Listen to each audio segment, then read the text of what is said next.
Hi everyone, thanks for watching this little tutorial about how to play this mesh chess game.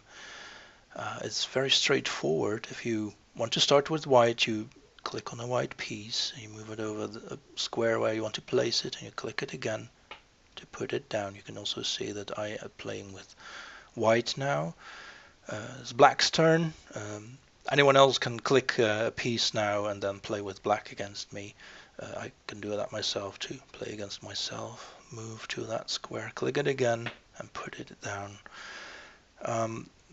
There's a reason you need to watch this video on how to make moves, because it's not that easy sometimes. If I want, for instance, to move this knight around, and my viewing angle would be somewhere low relative to the ground. Suppose I want to place it on this white square here.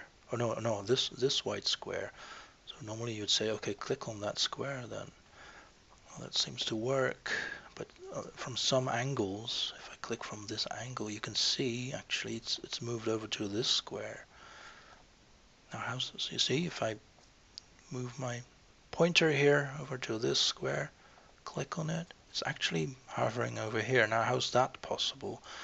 That's because of the low land impact of this game. If I show you in edit what the land impact is, actually 6, which is quite low. The consequence of that is that there are boards loaded with invisible pieces, and if you have this low viewing angle and you wish to click on this square here, now it does. It's because I clicked right on the right spot here, but if I do it a little bit in the middle here, I actually click on this invisible piece here. So it's due to the low land impact that it necessitates the presence of all these predefined pieces everywhere, so, and they can get in the way of where you want to put your piece.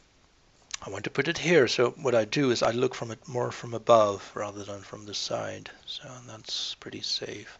It's also, so if you ever think you are clicking on the right spot and it's not, then you can change your mind and and click somewhere else until it hovers over the right place, and then you click on it again and it's being put down. Now suppose you wanted to, because of a mistake, you wanted to put the piece here anyway, you can still undo there and try again, put it there. Same goes for black. If I want to move my black piece over here, I click here and I accidentally put it down, I just do undo and look at it again from a decent viewing angle. There you go. Okay, so that if you get used to that, I mean, it's not much of a big deal. It's the big advantage is you save on land impact a lot, because theoretically, if these were all separate pieces linked together, the land impact would be at least 17 rather than 6. So I think 6 is a big advantage for people who live in a house with not so many land impacts left, so to say. Okay, that said, there's another thing. This board, as a two-player board with no artificial intelligence, you can only play against another person. That's for sale on the marketplace for $10 Linden. There's also a computer version with an AI, artificial intelligence. That's a little bit more. For 525, you can buy that. Then you can play against the computer as well. So, and this version that I'm showing here actually has this AI built in. So I can, for instance, play against the computer. I can decide whether with which color the computer could start. If I want white to start, I want the computer to be white. You click this side and you select computer, and then it magically makes its first move, and it's waiting for the person, the human opponent, to make its counter move, and that's me. There you go. That's the computer's turn again, my turn, etc.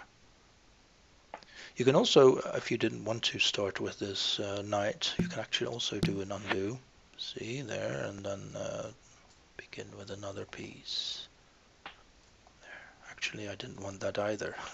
I wanted to be one further. Undo. Let's do that again. There. And then let the computer make their move again. That wasn't a very smart move, was it? Let's scare that knight away. Away with you. Oh, it's got it covered now. Okay.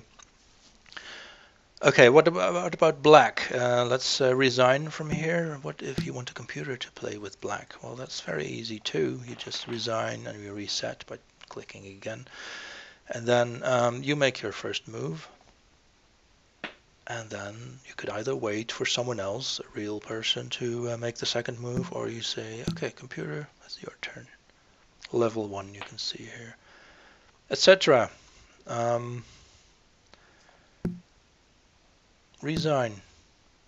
I resign, and you click on it again and the board gets reset. You can also, while the board's reset, you can also do some settings. Like you can set the difficulty. It's per default it's set to level 1. That was easy. I've never beaten it because I suck at chess, but real hardcore chess players can go up to level 9, which is I think, well, that's fairly grandmaster type difficult, I'd say. So you can also set the timeout. Now these times here aren't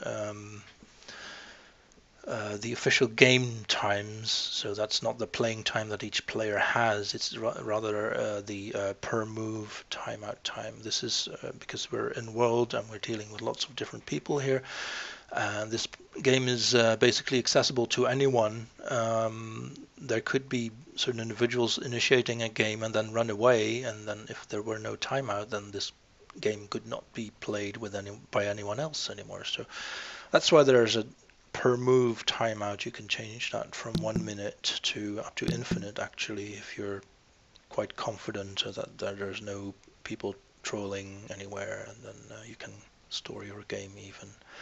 There's another way, of course, to store your game, and that's to take a copy and res it later. The positions that are on there are preserved, then it's not resetting upon res or anything. So, okay, I hope that was enough information. I hope that convinced you to buy a chess game, especially a computer chess game. So I click the black piece, and it knows it's my turn then, but it's white. So there we go.